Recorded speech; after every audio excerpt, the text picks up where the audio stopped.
carnaval eu vou sair da cidade. Esse é o Gustavo, que um dia teve a bela ideia de levar sua namorada, Ana, e seu cachorro Tapa para fazer um passeio de carro. O trajeto? A volta completa ao mundo. Foram quase 130 mil quilômetros percorridos, 746 dias viajados, 46 países visitados.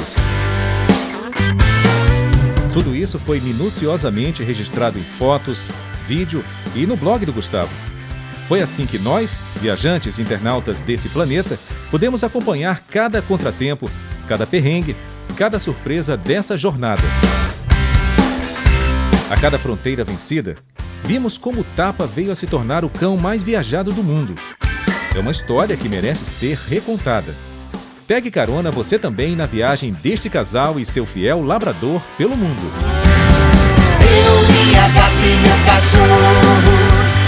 Eu, minha gata e meu cachorro. Devidamente turbinado para a empreitada de dar a volta ao mundo, o Farofa Móvel finalmente pegou a estrada.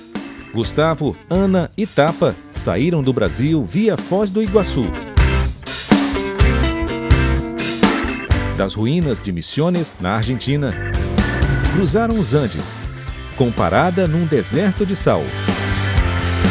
No Chile, outro deserto famoso, com direito a geysers, lagunas e vulcões.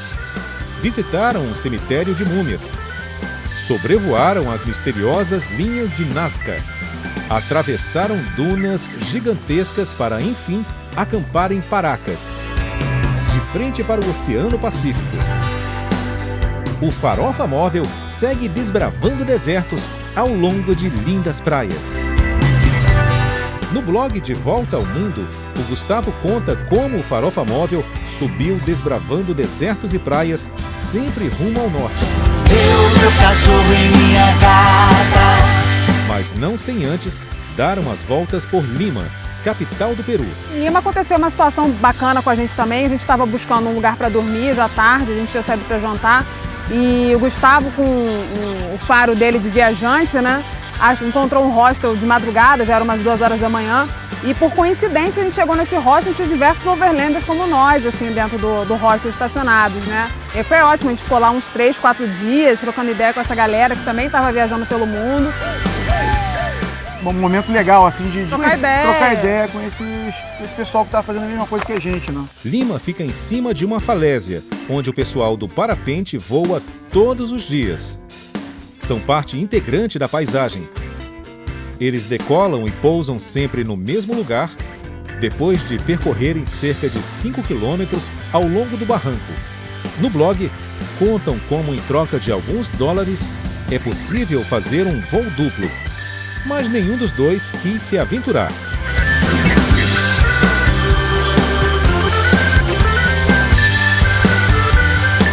Mas nosso trio logo se cansou da cidade grande. Não muito longe dali, estão os restos da civilização mais antiga das Américas. Com cerca de 5.000 anos, Caral é anterior ao Império Inca. Existem 8 pirâmides ali, ainda em fase de escavação. Ana e Gustavo contrataram o guia Mauro para explicar seus mistérios. Eu, meu cachorro e minha gata. Em toda a história, apenas a Mesopotâmia e o Egito são mais antigos que Caral. Mesmo antes do Gustavo e a Ana chegarem ali, as ruínas foram declaradas Patrimônio da Humanidade. Eu, minha gata e meu cachorro. Gustavo faz um de seus desabafos, diz que é nessas horas que fica irado com as besteiras que ensinam na escola, como se a história das Américas começasse com a chegada dos europeus. E fica fascinado com o fato de povos de terras tão distantes como o Peru e o Egito terem tido a ideia de construir pirâmides na mesma época. Meu cachorro, minha gata, meu cachorro e eu. Changchun quer dizer Sol, Sol. É uma cidade toda de barro construída no meio do deserto.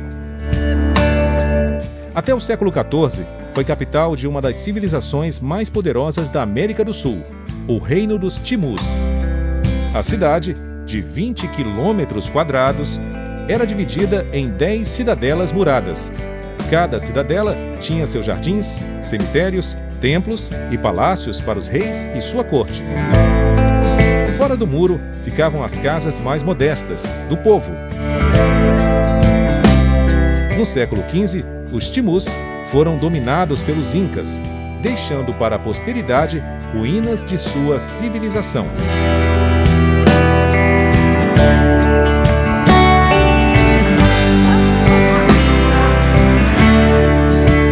A próxima postagem é sobre a cidade costeira de Huanchaco.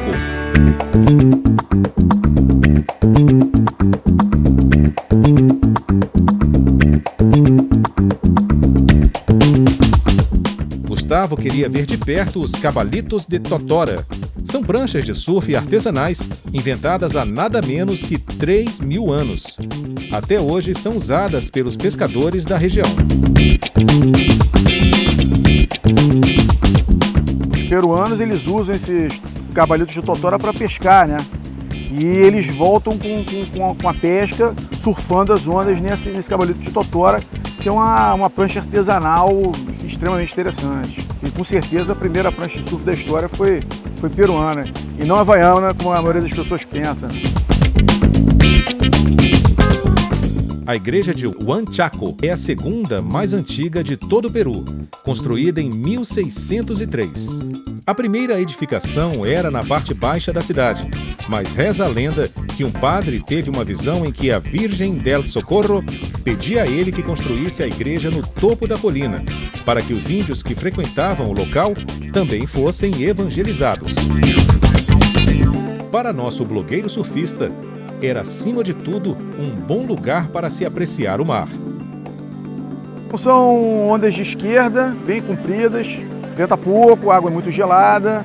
Todo mundo que vai surfar no Peru, principalmente brasileiros, acaba fazendo pit stop por ali. Surfei, mas o mar, para variar, estava pequeno, então não dei sorte. O Gustavo pode ter se decepcionado com a estadia em Huanchaco. Vou confessar que, pra mim, foi um momento inesquecível. E a gente estava um belo dia no quarto e de repente o dono do hotel disse que tinha uma moça procurando por nós. E nós descemos para falar com ela e ela disse que tinha uma labradora também. Ela queria cruzar a cadela dela desesperadamente com um labrador original, né? Primeira namorada do Tapa, e a gente emprestou o Tapa para Coqueta, que era o nome dela, que na língua local ela significa cheia de charme, né? Graciosa. E a gente sabe que ele tem algumas filhotinhas, alguns filhotes, né? Peruanos. Enquanto o Tapa namorava, o outro casal apaixonado aproveitava para curtir o fim de tarde nessa cidade calma e cheia de história. No dia seguinte, o blog já traz novidades de um outro lugar do Peru. Claro que nosso trio só visitou a cidade de Pacasmayo porque ela tem a fama de ter uma onda perfeita. Mas, mais uma vez, o mar naquele dia não colaborou.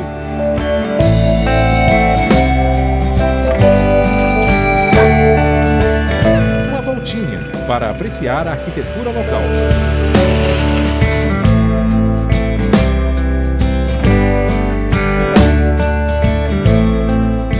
Mâncora. Mais vila de pescadores do que cidade. As pousadas de luxo se misturam com casas de magnatas entre as falésias e a faixa de areia. Gustavo descreve a cidade no blog como uma espécie de Búzios peruana. Aliás, as postagens desse trecho da viagem são pura alegria. E é em Mâncora que a corrente de Humboldt, geladíssima, se encontra com a corrente quente de El Niño. Logo, as águas geladas do Pacífico ficam quentes. A costa deixa de ser desértica e uma fila de coqueiros se alinha em frente à praia. Nossos viajantes não querem mais nada da vida.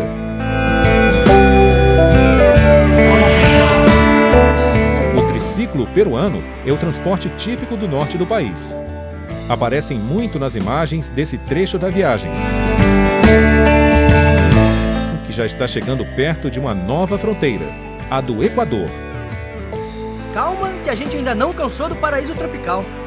Na cidade de Tumbes, no norte do Peru, ainda me diverti um monte enquanto meus donos ficaram só no bem bom. Dar uma volta ao mundo cansa, tá pensando o quê? O Equador pode nos esperar.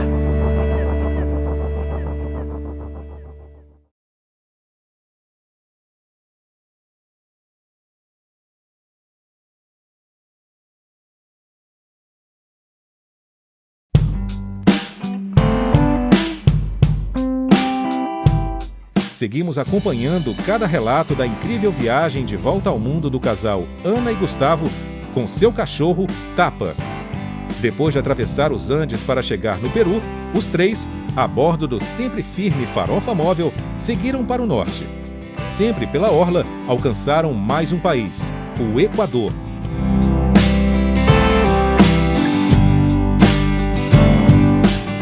A maior cidade do Equador, Guayaquil, é também o principal porto do país. Segundo as postagens do Gustavo, o calçadão do rio Guayas é passeio obrigatório.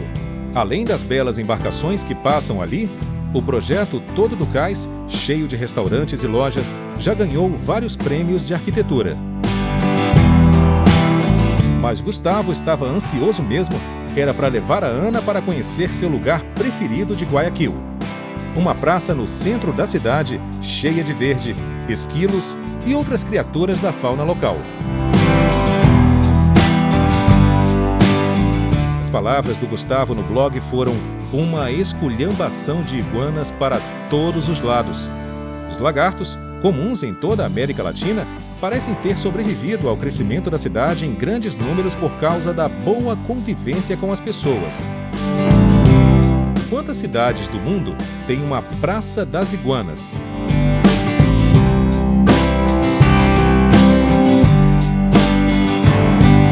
No dia seguinte, outro passeio, em busca de outros animais.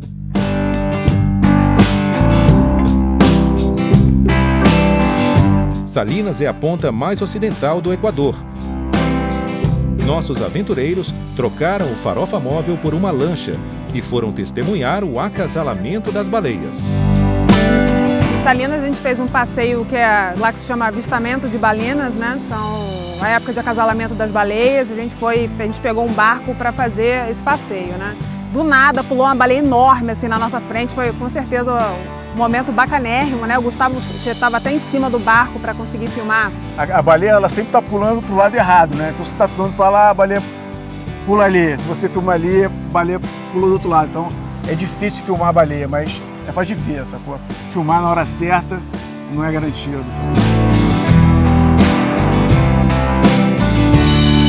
Os dois vão passear de barco e me deixar a ver navios. Nem tudo é diversão na vida de um labrador viajante. Mas quando ouvi que o próximo destino era de surf, já me animei de novo. Carioca da Gema, o Gustavo fala dos lugares onde existe surf como quem sabe do traçado. É legal o jeito que descreve no blog o seu próprio destino no Equador. Montanhita tem muito do romantismo do surf dos anos 70. Os locais ainda tratam os surfistas de fora com a maior simpatia. O astral é realmente maneiro. Impossível imaginar uma briga. Os cachorros, que são muitos, têm livre acesso aos bares e restaurantes, que são bem bacanas e estilosos. Os jovens tratam os velhos com respeito e amizade. E o sorriso é realmente a marca registrada do local. Montanhita é uma cidade equatoriana, totalmente voltada para surf, cultura de surf, vida noturna, gente jovem. Eles resolvem tudo em comunidade e decidem o que eles vão fazer ali sem ficar pedindo nada para o governo. Eu achei isso bacana, uma solução comunitária que não depende de um esforço de governo para decidir o destino próprio. Bem interessante. O Tapa lá ele se comportou super bem, não deu problema nenhum. Lá Cheio de cachorro solto, né? Então, tinha até um cachorro igual a ele lá, né? Ele achou até um sósia dele lá.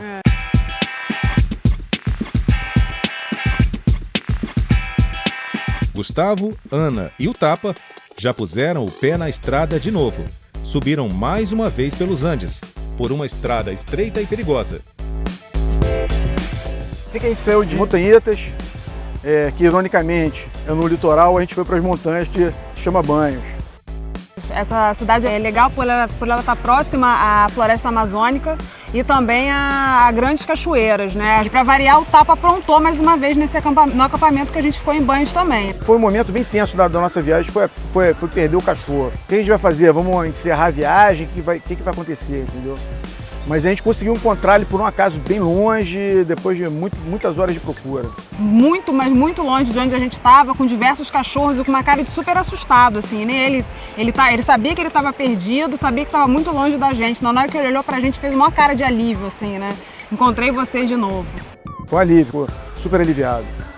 Banhos é a porta de entrada da Amazônia equatoriana, um lugar onde a selva subiu os Andes.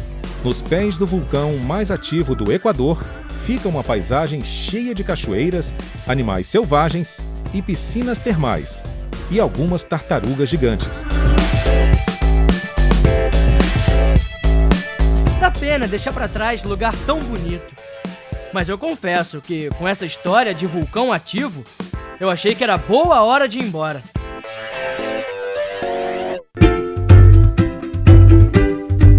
Cruzamos por estradas bem rudimentares pelos Andes equatorianos. Fomos até aos 4.000 metros de altitude. Fazia um frio danado.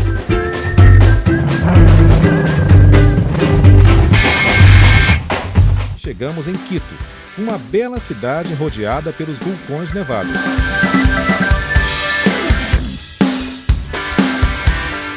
Quando a gente chegou em Quito, a gente foi buscar um mirante para ver a cidade de cima, que é um mirante super bonito que tem lá. E chegando lá tinha um monte de cachorro, os cachorros locais, lógico. O Tapa foi querer brincar e lógico que ele tomou um sacode, né? O Tapa sempre toma porrada, ele é super ruim de briga, então ser espancado pelos cachorros locais é quase um esporte pro Tapa. Gustavo, Ana e o Tapa fazem sempre a rota das atrações. Foram conhecer a Basílica Voto Nacional, construída com pedras vulcânicas no estilo neogótico. É conhecida pelos detalhes grotescos, retratando animais da fauna equatoriana. Passearam depois pelo Centro Histórico de Quito. É uma cidade muito antiga, fundada em 1534. Gustavo achou parecida com Salvador. E claro, foram conhecer La Mitad del Mundo, o lugar da cidade onde passam o Equador, aquela linha que separa o hemisfério sul do hemisfério norte.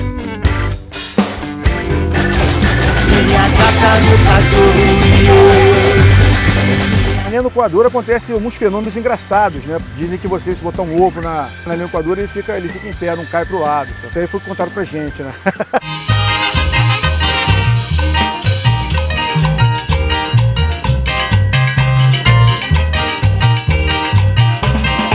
Ali no centro do planeta, é possível apreciar as danças típicas com as crianças locais. Já a culinária local não agradou tanto a nossos visitantes. Quando a gente chegou no Equador, a gente perguntou logo qual era o prato típico de lá, né? A gente não tinha muita referência.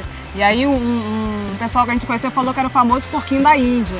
Só que eu não curto muito esse tipo de carne e deixei pro Gustavo provar, né? O Gustavo provou e passou mal aí a noite inteira. A aparência também não é nem um pouco agradável de se ver, nem um pouco apetitosa, mas ele foi nessa, curtiu pra caramba. Tive uma ideia. Que tal deixar de experiências com a culinária local de lado e botar o pé na estrada? O que vocês acham?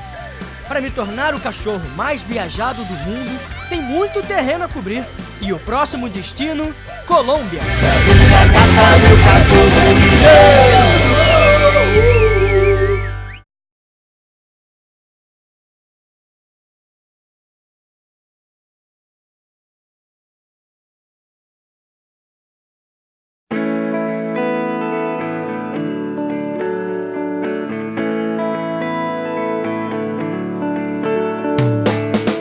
E a viagem de volta ao mundo segue do Equador rumo à Colômbia.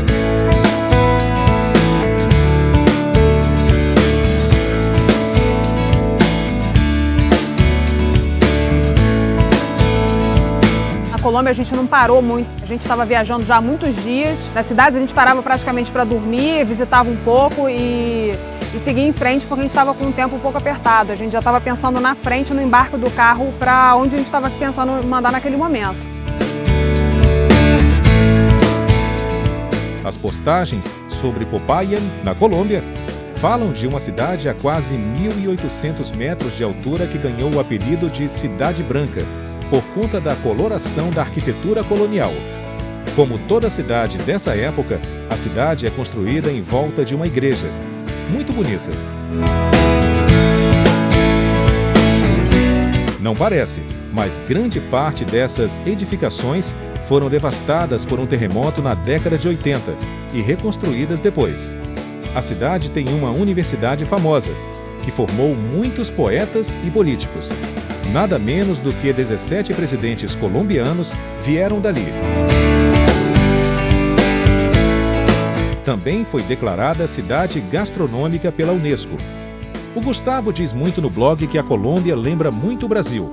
Essa mistura de cidades coloniais, universidades e gastronomia é mesmo comum em ambos os países. Dali, o Farofa Móvel seguiu viagem para a capital da Colômbia, Bogotá. A nossa passagem na colônia nas estradas tinha muitos postos militares, então a gente tomava dura do exército toda hora, né? Algumas imagens do meio do caminho. Cali, na Colômbia.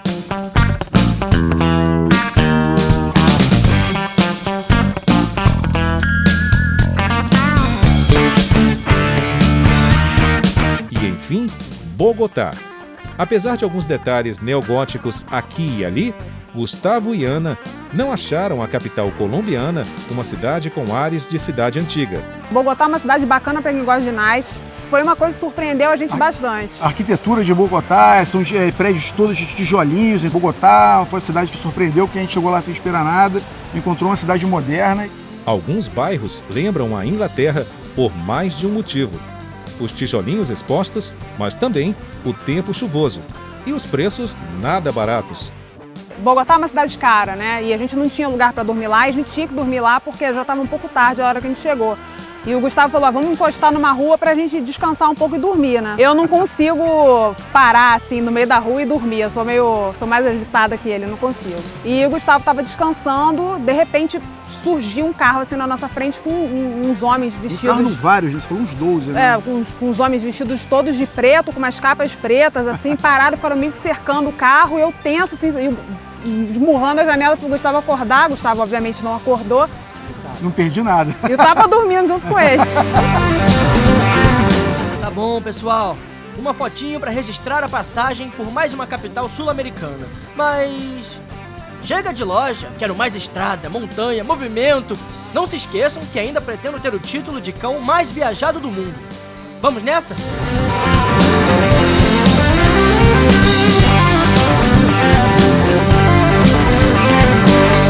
E apesar das advertências e dos perigos inerentes a uma viagem, o Farofa Móvel ainda vai desbravar mais rutas colombianas.